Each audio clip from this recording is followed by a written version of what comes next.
Hello students, तो आज की इस वीडियो में हम सीखेंगे कि दो वेक्टर का स्केलर प्रोडक्ट के क्वेश्चन हम किस तरह से करते हैं, यानी दो सदिशों का अदिश गुणनफल। हमने पहले फॉर्मूला पढ़ लिया है कि A dot B equal to होता है ए बी कोस थीटा, जहाँ ए इक्वल टू क्या है, ए मतलब mod of A vector, A equal to mod of A vector.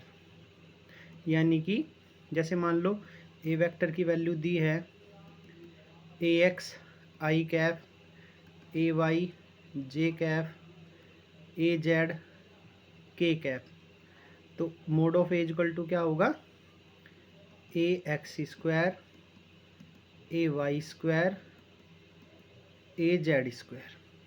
ठीक है।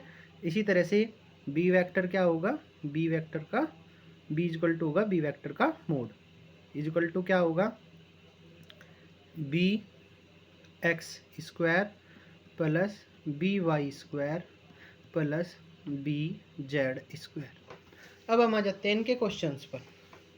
जैसे मान लो कोई क्वेश्चन है कि ये वेक्टर इक्वल टू है 2x आई कैप, या x की बात हम यहाँ पर करते नहीं, खाली नंबर ले लेते हैं। A equal to 2 i cap 3j cap -4k cap, और बी वेक्टर इक्वल टू दिया है 2i cap -3j cap +4k cap. तो अगर हमें a डॉट बी निकालना है, तो जब a डॉट बी करते हैं तो i की गुणा i में करेंगे, j की गुणा j में, k वाले की k वाई, यानी 2 2 जा 4, 3 3 जा 9, माइनस प्लस माइनस आ जाएगा। इसी तरह माइनस प्लस माइनस, और 4 4 जा 16, 4 चौक 16, जोड़ेंगे 4 - 25, यानी आंसर कितना आ जाएगा, -21। ठीक है। दो वेक्टरों का स्केलर प्रोडक्ट जो है वो एक स्केलर क्वांटिटी होता है। जैसे और एग्जांपल ले लेते हैं, A equal to i cap plus j cap plus 2k cap, और बी वेक्टर इक्वल टू मान लो दे दिया कि आई कैप प्लस 3j कैप। मान लो के कैप यहाँ पर नहीं दिया तो कोई बात नहीं, अपनी तरफ से लिख लो 0k कैप। ठीक है। और जब आप ए डॉट बी करोगे तो A dot B equal to आएगा, आई की आई में गुणा करेंगे 1 हो जाएगा, क्योंकि इसके आगे तो 1 लिखा हुआ है। तो 1 × 1 1 प्लस 1 × 3 3, 2 × 0 0, यानी आंसर कितना आ जाएगा 4। ठीक है, मात्रक, या फिर हम यूनिट लिख सकते हैं। इस तरह से हम इनके डॉट प्रोडक्ट कर सकते हैं।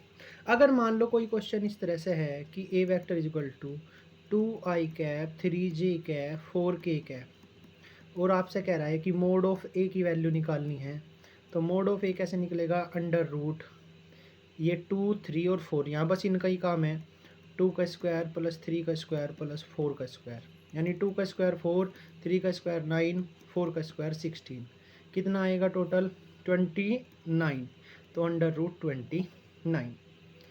जैसे मान लो कोई क्वेश्चन है कि बी वेक्टर इक्वल टू है 3i cap plus j cap -k cap, और आपसे पूछ रहा है बी कैप की वैल्यू निकाल लो, कैप मतलब यूनिट वेक्टर, तो इसकी वैल्यू होती है बी कैप इक्वल टू होगा vector B upon mod of B vector, यानी बी की इसकी तो वैल्यू हमें पता है 3i प्लस जे -k, इसकी वैल्यू हम निकाल लेंगे मोड की।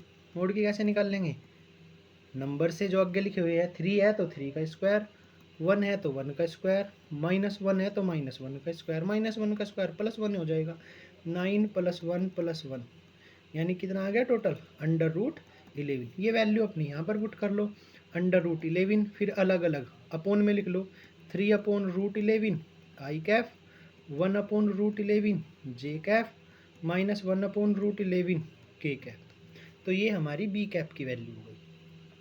एक और एग्जांपल कर लेते हैं।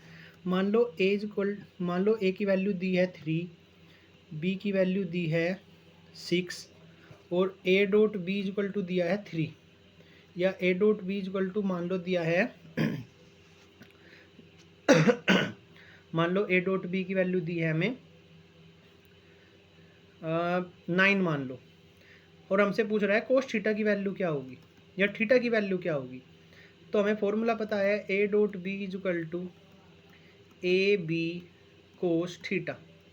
ए डॉट बी की वैल्यू 9, इसकी वैल्यू 3, इसकी वैल्यू 6, कोस थीटा की वैल्यू हमें निकालनी है। ठीक है, तो 9 अपॉन ये 3 6 18 अपॉन में चला जाएगा is equal to cos theta. ये कट गया 2 बार, 1/2 is equal to cos theta. Cos में 1/2 वैल्यू होती है कोस 60 की, तो cos 60 is equal to cos theta. दोनों तरफ कोस है तो कंपेयर करके कोस हट गया, यानी थीटा इज इक्वल टू 60, यानी इनके दोनों के बीच में एंगल जो होगा वो 60 डिग्री होगा। तो ये थे हमारे अलग अलग टाइप के ए डॉट बी पर आधारित कुछ क्वेश्चंस।